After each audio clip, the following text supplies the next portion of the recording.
മനസ്സിലാകുന്നത്? എങ്ങനെയാണ് നമ്മൾ ഒരു പ്രതീക്ഷ? കേരളത്തിലെ ഇടതുപക്ഷ ജനാധിപത്യ മുന്നണി ഇപ്രാവശ്യത്തെ തദ്ദേശ സ്വയംഭരണ സ്ഥാപനങ്ങളിൽ തൂത്തുവാരി ഉജ്ജ്വലമായ ഒരു വിജയം, റെക്കോർഡ് വിജയമാണ് നേടാൻ ഉദ്ദേശിക്കുന്നത്. നമ്മൾ കഴിഞ്ഞ തവണയെല്ലാം കോർപ്പറേഷനുകളിൽ കണ്ണൂർ ഒരുപക്ഷെ അവസാനം കൈവിട്ടുപോയി. കൈവിട്ടല്ല, കണ്ണൂർ കോർപ്പറേഷൻ കിട്ടിയില്ല. ചില കോൺഗ്രസിന്റെ പ്രശ്നങ്ങളെല്ലാം ഉണ്ടായിരുന്നു. അപ്പം മറ്റ് തൃശ്ശൂർ അടക്കം നെക്കിന് വന്നു. അപ്പോൾ കോർപ്പറേഷനുകളെല്ലാം ഇത്തവണ പിടിക്കുമോ? എല്ലാ കോർപ്പറേഷനും ജയിക്കണം എന്നാണ് ഉദ്ദേശിക്കുന്നത്.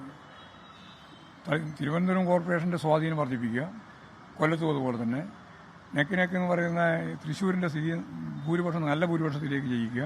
അതുപോലെ തന്നെ കോഴിക്കോട് പൂർണ്ണമായ അർത്ഥത്തിൽ ജയിക്കും. പിന്നെ കണ്ണൂർ നമ്മളെ തിരിച്ചു പിടിക്കാനുള്ള സ്വാധീനം ഉണ്ടാക്കുകയും ചെയ്യും. തിരുവനന്തപുരം കോർപ്പറേഷനിൽ ഈ പറഞ്ഞതുപോലെ ഒരു ഭാഗത്ത് മുൻ MLA കോൺഗ്രസിന് വേണ്ടി മുന്നിൽ നിൽക്കുന്നു. മുൻ DGP അടക്കം BJP രംഗത്ത്. DGPയോ മുൻ MLAയോ അവരെല്ലാം ഓരോ വാർഡിലല്ലേ മത്സരിക്കുന്നത് അല്ലേ? കോർപ്പറേഷൻ മുഴുവൻ മത്സരിക്കുന്നുണ്ടോ? എന്താ പ്രസിഡന്റ് സിസ്റ്റം മറ്റേ അവിടെ സ്വാധീനം ഒരു മേയർ സ്ഥാനാർത്ഥി അതാ സ്ഥലത്തുള്ള സ്വാധീനത്തിന്റെ അപ്പുറത്തെ ഒരു സ്വാധീനം ഇവർക്ക് ആയിരിക്കും ഉണ്ടാകുമ്പോയില്ല.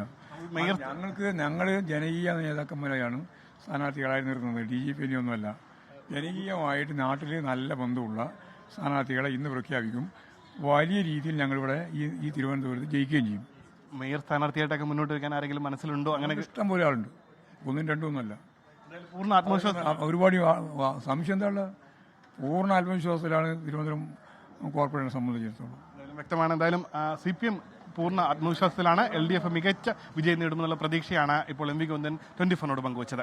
ലോകത്തെവിടെയായാലും ഏത് സമയത്തും 24 വാർത്തകളും ഓഗ്മെന്റഡ് റിയാലിറ്റി പാക്കേജുകളും എക്സ്പ്ലെയിനറുകളും വിശദമായി കാണാൻ ഞങ്ങളുടെ YouTube ചാനൽ നിങ്ങൾക്ക് സബ്സ്ക്രൈബ് ചെയ്യാം.